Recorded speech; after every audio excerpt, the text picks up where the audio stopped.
रात को जब एलिस और उसका भाई कमरे में सो रहे होते हैं तभी कमरे में उसी छोटे बच्चे की आत्मा आती है जिसे देखकर एलिस का भाई डर जाता है। वो अपनी मॉम को बुलाने के लिए सीटी ढूंढता है लेकिन सीटी उसे नहीं मिलती और अब वो डर के मारे चिल्लाना शुरू कर देता है। एलिस के पिता यहाँ पर आते हैं और एलिस से पूछते हैं कि तुमने फिर से आत्मा को देखा था। एलिस कहती है कि हाँ मैंने आत्मा को देखा था। इस बात पर उसके पिता को गुस्सा आता है। उन्हें लगता है कि एलिस झूठ बोलती है। वो एलिस को पूरी तरह से मारते हैं और नीचे बेसमेंट में बंद कर देते हैं और कुछ ही देर बाद बेसमेंट की लाइट चली जाती है, चारों तरफ अंधेरा हो जाता है। तभी वहां पर एक आवाज आती है और वो एलिस को कहती है कि अगर तुम्हें रोशनी चाहिए तो तुम्हें इस दरवाजे को खोलना होगा। वहां की होल से एक रोशनी उसी की तरफ आ रही होती है और इस दरवाजे की चाबी वहीं पर होती है। इसके बाद एलिस उस दरवाजे को खोल देती है। दरअसल ये एक दूसरी दुनिया का दरवाजा है और जैसे ही दरवाजा खुलता है उसके अंदर से एक शैतानी आत्मा आती है जो एलिस के शरीर पर अपना कब्जा कर लेती है और इसके बाद उसकी मॉम को मार देती है। एलिस हमेशा अपनी मॉम की मौत के लिए खुद को जिम्मेदार समझती है। धीरे धीरे वक्त बीतता है और एलिस अब 16 साल की हो चुकी है। एक दिन वो अपने घर में एक लड़की को देखती है जिसकी हालत बहुत ज्यादा खराब होती है। ये बात वो अपने पिता को बताती है। उसके पिता एलिस की मॉम की मौत के बाद पूरी तरह से दिमागी रूप से स्टेबल नहीं है। वो एलिस की किसी बात पर विश्वास नहीं करते, इसीलिए एलिस के ऊपर हाथ उठाते हैं पर एलिस भी उनका सामना करती है और वो अपने पिता को और अपने छोटे भाई को हमेशा के लिए छोड़कर घर से निकल जाती है। यहाँ से कहानी सन 2010 में आती है जहाँ पर एलिस को दिखाया जाता है जो अपने दो साथियों के साथ उन लोगों की मदद करती है जो आत्माओं से परेशान है, जिनके घर पर बुरी आत्माओं का वास है। और एक दिन उसे टेड नाम के एक आदमी का मेक्सिको से कॉल आता है जो उसे बताता है कि उसके घर में कुछ अजीब हो रहा है।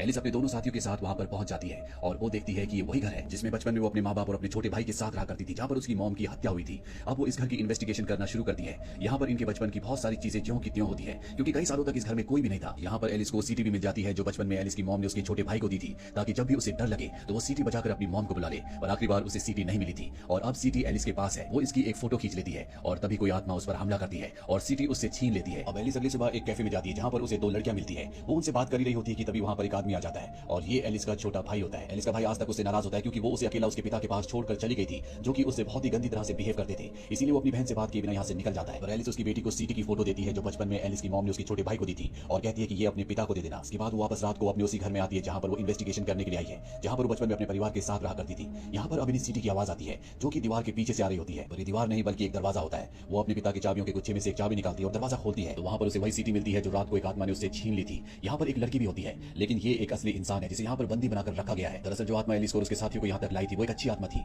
इसीलिए वो इस लड़की को बचाना चाहती थी। पर इससे पहले कि ये कुछ समझ पाते इस घर का ओनर जिसका नाम टेड है वो यहाँ पर पहुंच जाता और इन पर गन तान देता है। दरअसल बचपन में एलिस ने जिस दरवाजे को खोला था उसके अंदर से एक शैतानी आत्मा निकली थी और उस शैतानी आत्मा का वास टेड के ऊपर होता है, इसीलिए उसने इस लड़की को बंदी बनाकर बेसमेंट में रखा था। पर इससे पहले कि वो इन सबको यहाँ पर बंदी बनाकर रखता एलिस का यहाँ पर दूसरा साथी आ जाता है जो टेड को मार देता है। अगले दिन एलिस पुलिस स्टेशन में जाती है जहाँ पर उसे पता चलता है कि जो लड़की बेसमेंट में बंदी थी उसे पुलिस 4 महीने से ढूंढ रही थी। वहीं एलिस के भाई को दिखाया जाता है जो अपनी दोनों बेटियों के साथ उस घर में पहुंच जाता है जहां पर वो बचपन में रहा करता था, जहां पर हॉन्टेड चीजें होती हैं। दरअसल वो वहां पर सीटी ढूंढने के लिए आया है क्योंकि वो उसकी मॉम की एक निशानी है। उसकी बड़ी बेटी नीचे बेसमेंट में चली जाती है और तभी एक शैतानी आत्मा उस पर हमला करती है और उसकी आत्मा को आत्माओं की दुनिया में कैद कर देती है जिसे द फर्दर कहा जाता है, जिस वजह से इंसानों की दुनिया में वो कोमा में चली जाती है। अब एलिस भी यहाँ पर आ जाती है और उसे समझ में आ गया है कि अगर उसे अपनी भाई की बेटी को बचाना है तो उसे कुछ न कुछ करना होगा। वो घर की तलाशी लेती है जहां पर उसे बहुत सारी लड़कियों का सामान मिलता है। दरअसल आज से कई साल पहले जब एलिस ने बेसमेंट में की से एक दरवाजा खोला था तो दूसरी दुनिया की एक आत्मा जिसे की फेस कहा जाता है वो हमारी दुनिया में आ गई थी और उस आत्मा ने एलिस के पिता को अपने कब्जे में ले लिया था, जिस वजह से एलिस के पिता ने कई लड़कियों को यहाँ पर बंदी बनाया और उन्हें मार दिया। और आखिरी बार घर छोड़ने से पहले जिस लड़की को एलिस ने अपने घर पर देखा था वो कोई आत्मा नहीं थी, वो असल में एक लड़की थी जिसे उसके पिता ने घर पर कैद कर रखा था।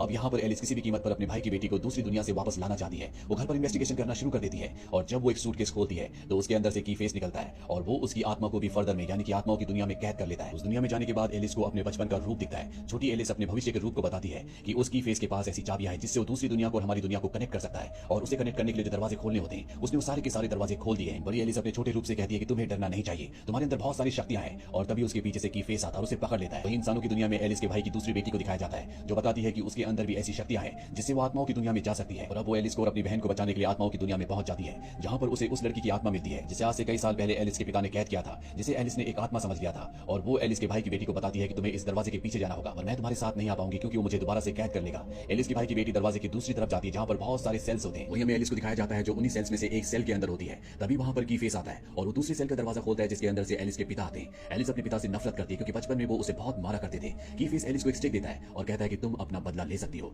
एलिस अपने पिता को उसी तरह से मारना शुरू कर देती है जिस तरह से वो उसे मारा करते थे और जब वो ऐसा करती है तो की फेस को ताकत मिलती है क्योंकि इंसानों की नफरत से की फेस और भी ताकतवर होता है। अब यहाँ पर एलिस के भाई की बेटी आ जाती है और वो एलिस को ऐसा करने से मना करती है। एलिस भी समझ जाती है कि शैतान यानी कि की फेस उसके दिमाग से खेलने की कोशिश कर रहा है, इसीलिए वो उस स्टिक को तोड़ देती है और अपनी ताकत से दरवाजा खोलकर बाहर आ जाती है। वो देखती है कि की फेस ने उसके भाई की दोनों बेटियों की आत्मा को बंदी बना रखा है। वो उसके साथ एक सौदा करती है। वो कहती है कि तुम इन दोनों को जाने दो, इनके बदले मुझे ले लो। और इसके बाद की फेस उसे मारना शुरू कर देता है। साथ ही वो एलिस के भाई की बड़ी बेटी को जिसे उसने पहले बंदी बनाया था उसे भी मार रहा होता है। लेकिन अब एलिस के पिता एलिस को बचाने के लिए उसके सामने आ जाते हैं। वो शैतान से यानी कि की फेस से लड़ते हैं पर की फेस बहुत ताकतवर है, इसीलिए एलिस के पिता की आत्मा को मार देता है और अब वो एलिस के गले में अपनी उंगलियां डाल देता है। साथ ही एलिस के भाई की जो बड़ी बेटी होती है असली दुनिया में उसका शरीर भी मर रहा होता है क्योंकि यहाँ पर की फेस उसकी आत्मा को मार रहा है। और तभी उसके भाई की छोटी बेटी की आत्मा उसकी तरफ उस सीटी को फेंकती है जो बचपन में उसकी माँ ने उसके छोटे भाई को दी थी। और जब एलिस सीटी बजाती है तो वहां पर उसकी मॉम आ जाती है जो उसकी फेस को यहाँ से भगा देती है। और अब ये एलिस की भाई की बड़ी बेटी की आत्मा को उस जगह तक पहुंचाना चाहते हैं जहां पर उसका शरीर है, लेकिन इन्हें रास्ता नहीं मिल रहा होता। एलिस के पास यहाँ पर चाबियां भी होती है जिससे वो एक दरवाजा खोलती है और ये दरवाजा खुलता है जॉश के घर के एटिक में, जिसे हमने फर्स्ट पार्ट में देखा था जब उसका बेटा डेल्टन एटिक में गया था और उसने वहां पर कुछ आवाज सुनी थी और वो किसी चीज को देखकर डर गया था। दरअसल वो यही दरवाजा था और दरवाजा खुलने की वजह से उसकी आत्मा फर्दर में यानी कि आत्माओं की दुनिया में फंस गई थी। इसके बाद एलिस एक और दरवाजा खोलती है जहां पर उसे अपने भाई की बड़ी बेटी का शरीर मिल जाता है। वो उसकी आत्मा को उसके शरीर तक पहुंचा देती है जिससे वो असल दुनिया में होश में आ जाती है।